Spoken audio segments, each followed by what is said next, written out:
Film बनना हमेशा से एक गैम्बल माना जाता है। करोड़ों रुपए का बजट लगाया जाता है, स्टार कास्ट पर दांव लगाया जाता है, लेकिन आखिरकार ऑडियंस ही तय करती है कि फिल्म हिट होगी या फ्लॉप। पहले ये भविष्यवाणी करना लगभग नामुमकिन था कि कोई फिल्म बॉक्स ऑफिस पर कैसे परफॉर्म करेगी, लेकिन अब टेक्नोलॉजी और डेटा एनालिटिक्स ने इस काम को काफ़ी आसान और साइंटिफिक बना दिया है। आज फिल्म इंडस्ट्री में स्क्रिप्ट्स फाइनलाइज करने से लेकर प्रमोशंस तक हर कदम पर डेटा का इस्तेमाल हो रहा है।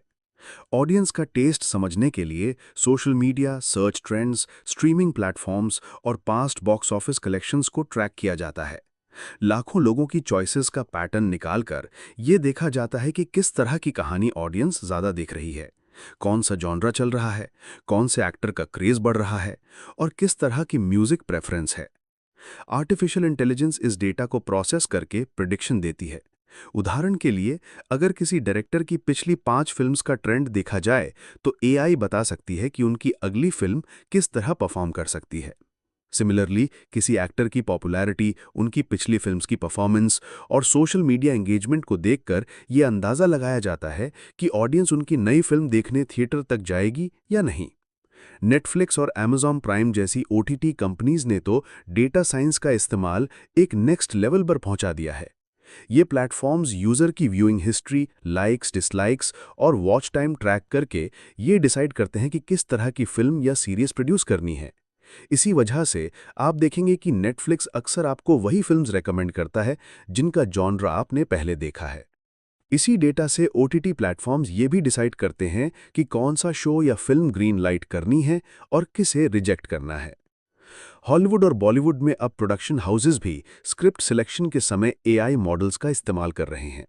ये मॉडल स्क्रिप्ट को स्कैन करके ये कैलकुलेट करते हैं कि उस स्क्रिप्ट का इमोशनल इम्पैक्ट कैसा होगा, उसमें कितने सस्पेंसफुल मोमेंट्स हैं, डायलॉग्स ऑडियंस को कितना एंगेज करेंगे और एंड तक ऑडियंस कितने प्रतिशत फिल्म के साथ जुड़ी रहेगी। इससे पहले प्रोड्यूसर्स सिर्फ इंस्टिंक्ट या स्टार्स की पॉपुलैरिटी पर भरोसा करते थे, लेकिन अब उनके पास साइंटिफिक टूल्स हैं। मार्केटिंग में भी डेटा एनालिटिक्स की भूमिका बड़ी है। अब ये सिर्फ पोस्टर्स और टीवी एड्स तक सीमित नहीं है। Social media trends, Google search volume और यूट्यूब ट्रेलर व्यूज देखकर ये पता लगाया जाता है कि किसी फिल्म की हाइप कितनी है।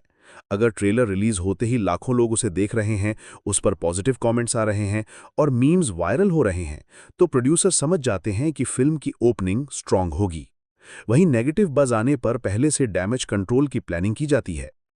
एआई प्रिडिक्शन का एक और बड़ा टूल है सेंटिमेंट एनालिसिस। ट्विटर, इंस्टाग्राम और फेसबुक पर लोग जिस लैंग्वेज में रिएक्शंस देते हैं, उसे एआई एनालाइज करती है। अगर मेजॉरिटी रिएक्शंस पॉजिटिव हैं, तो बॉक्स ऑफिस कलेक्शंस बढ़ने की संभावना होती है। लेकिन अगर अर्ली रिव्यूज नेगेटिव होते हैं, तो एआई मॉडल्स तुरंत सिग्नल दे देते हैं कि फिल्म फ्लॉप हो सकती है। इस तरह प्रोड्यूसर्स डिस्ट्रीब्यूशन स्ट्रैटेजी बदल लेते हैं, स्क्रीन्स कम कर देते हैं या ओटीटी रिलीज जल्दी कर देते हैं ताकि नुकसान कम हो। हॉलीवुड में वार्नर ब्रोस ने सिनेलिटिक नाम का एक एआई टूल इस्तेमाल करना शुरू कर दिया है। ये टूल बता देता है कि किसी फिल्म का बॉक्स ऑफिस पोटेंशियल कितना है, किस एक्टर की कास्टिंग से रेवेन्यू बढ़ सकता है और किस मार्केट में फिल्म ज्यादा चलेगी। इसी तरह भारत में भी कई स्टार्टअप्स ऐसे मॉडल्स बना रहे हैं जो फिल्म मेकर्स को डेटा ड्रिवन इनसाइट्स देते हैं। हालांकि एक बात हमेशा याद रखनी चाहिए कि एआई और डेटा सिर्फ प्रिडिक्शन कर सकते हैं, गारंटी नहीं। ऑडियंस का मूड कई बार डेटा से अलग होता है। कई बार लो बजट फिल्म्स अचानक ब्लॉकबस्टर बन जाती हैं और बड़े बजट फिल्म्स बुरी तरह गिर जाती हैं।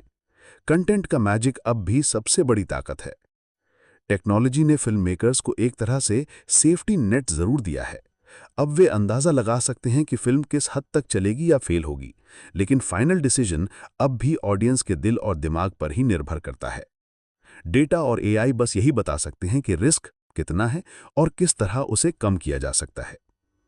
यानी आज की फिल्म इंडस्ट्री एक नए दौर में है, जहां कला और विज्ञान